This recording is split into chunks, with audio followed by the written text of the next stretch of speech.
বাংলার ইতিহাসে এক সাহসী নাম জিয়াউর রহমান। একজন সৈনিক, একজন নেতা, একজন স্বাধীনতার ঘোষক।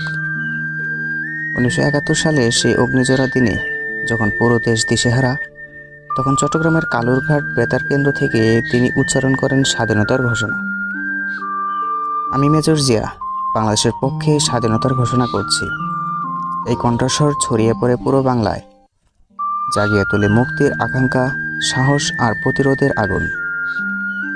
স্বাধীনতার পরও তিনি থেমে থাকেননি, দেশ গড়ার স্বপ্ন নিয়ে এগিয়ে যান। গঠন করেন রাজনৈতিক দল, চালু করেন উন্নয়নের নতুন দিগন্ত। তিনি ছিলেন শৃঙ্খলার প্রতীক, কর্মের মানুষ আর বাংলাদেশের ইতিহাসে এক অনন্য অধ্যায়। কিন্তু 1981 সালে এক ষড়যন্ত্রের শিকার হয়ে চট্টগ্রামে তিনি শহীদ হন।